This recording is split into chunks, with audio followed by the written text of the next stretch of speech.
I'm sick of these things, man. Do they really have to be everywhere? Where do they come from? And why are they here? Why is it like they're following me everywhere I go? Every step I take, there's a rock somewhere within my perimeter. Yeah, I get it.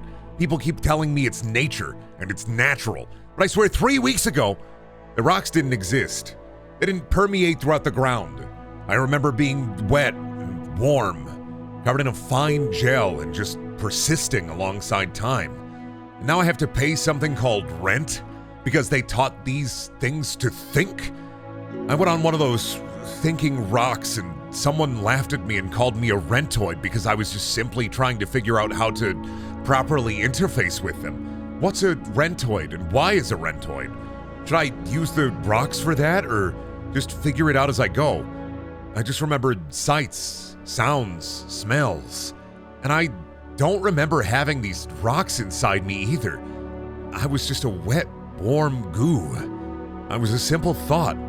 I was an idea sparked into existence by a great and terrible thunder.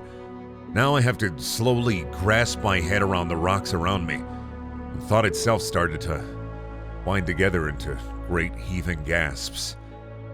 I look at these hands and realize that there's nothing there.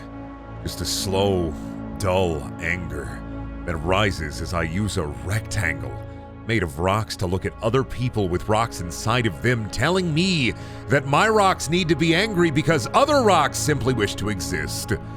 I feel a flush on my cheeks that I never needed nor had before, and the aching pain in my stomach rises up into my chest, beating hard against the rocks that form the protective cage surrounding my hearted meat. I look outside and I see warmth and I feel warmth from the flaming ball of gas that gave me life, and this warmth is of a different kind. But also you're telling me that basking in this warm glow is different than the hard heat that I feel against others and myself? That this nice and comfortable heat isn't the same? That the burning miasma that sticks and cloys upon my entire body until the rocks in my head begin to clench and clack together, it's not the same as the thing outside.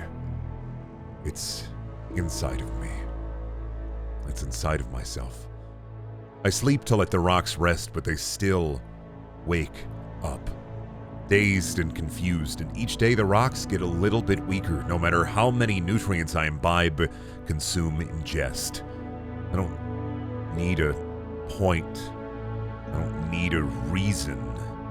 Now every rock-headed roctoid is trying to sell me a purpose for being and existing and getting out of bed every morning. I didn't want to exist with a sole reason or purpose. I didn't need one.